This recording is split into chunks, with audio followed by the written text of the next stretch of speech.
It is warm in here, y'all. But it's raining outside, so whatever. Anyways, welcome back to my channel. I'm back with another unpopular opinions video. Yeah, y'all. You already know what to do. Like, subscribe, and share. Share the love. Share your opinions. Leave some opinions below. I always tell people this. Literally, leave your own opinions below. Tell me what you think. Tell me what you think that other people don't think. I will leave my handles below, of course. Do you like my hair? My hair is really just doing whatever it wants to do, and I just let it. Okay. Some people like to lean on and use mental illness or mental instability as kind of like a scapegoat or a crutch.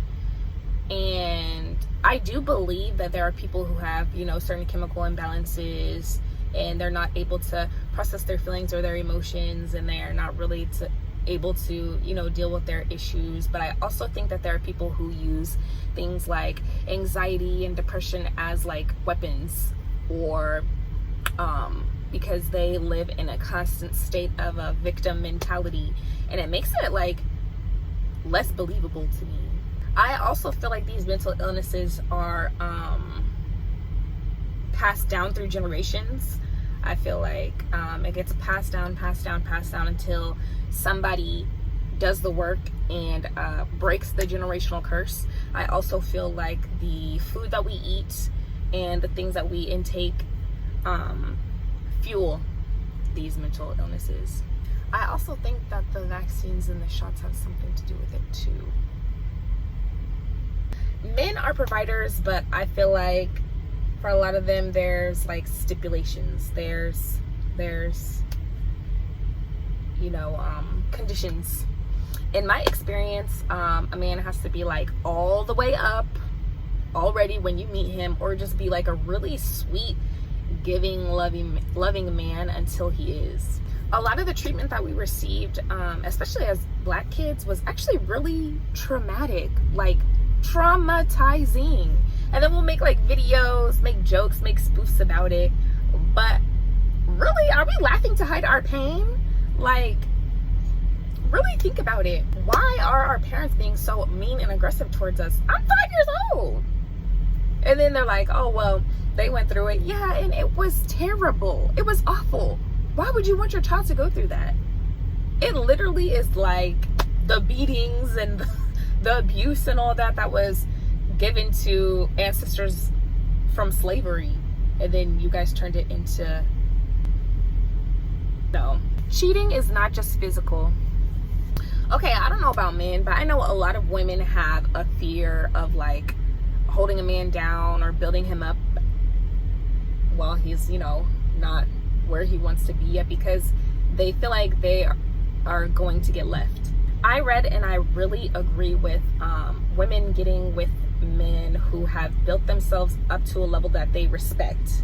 And in that, you are, number one, understanding that this person does not belong to you. Everybody needs to understand people don't belong to you, no matter what.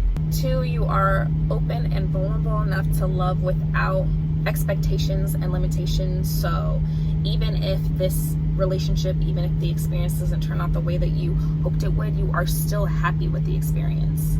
Find a person that you respect where they are right now. So even if it's not like your ideal thing, they don't have millions and billions of dollars, find somebody that you respect where they are right now, because building each other up is inevitable. Like, you're gonna have to build each other up in some way. Ultimately, that's what these experiences with people do. Like, whether it ends up good or bad, experience was gained and a lesson was learned and no love was lost.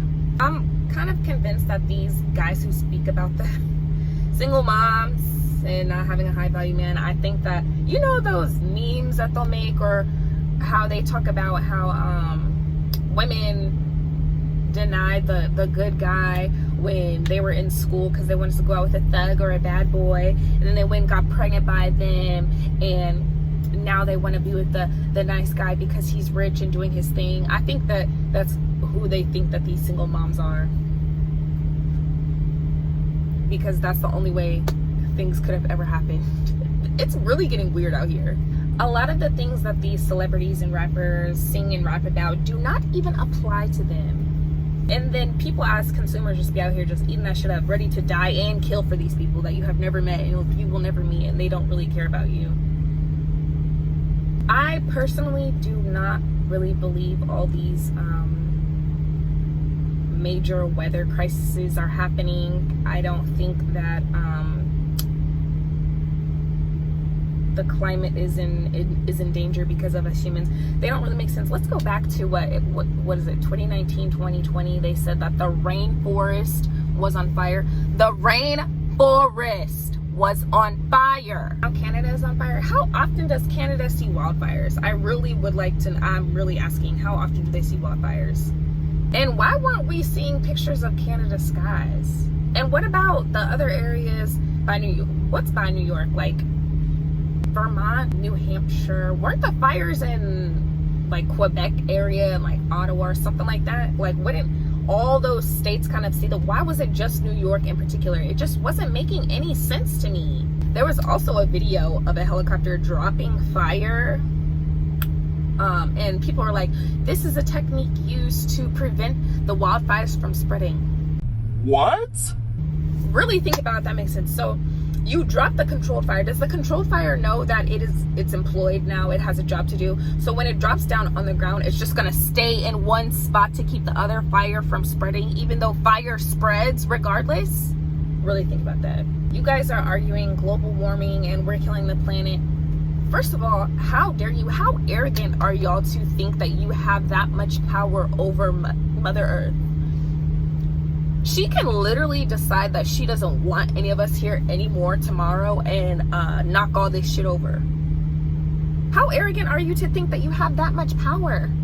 Y'all only like blunt and straightforward people when they are saying things that you already like agree with, or confirming your feelings, or, you know, just giving like to truths that make you feel good. Not when they're telling you things that you've been trying to avoid or things that you don't want to resonate with, then they become bitches. Name brands are what make things cute to people or fashionable, and half the time it doesn't even look good to me. I honestly think that people like being fashionable or fashion sense is subjective, because what I think looks good might not look good to the next person. So it's like weird that people be like, that doesn't, like, they'll be so judgmental and have so much of a critique for how somebody looks, and that is their style. Why do you think that yours is the arrogance? Why do you think that yours is the only one that matters? Just because someone doesn't necessarily fit into your style or what you deem as fashionable does not mean it isn't. I think some men are getting what it means to be the leader in the relationship. I think they're getting that confused with trying to be somebody's parent. And then some women are also treating their men like their sons. Stop trying to parent the person that you're in a relationship with. Stop acting like they can't do things for themselves. Stop acting like they can't make their own decisions. That's when everything becomes an argument.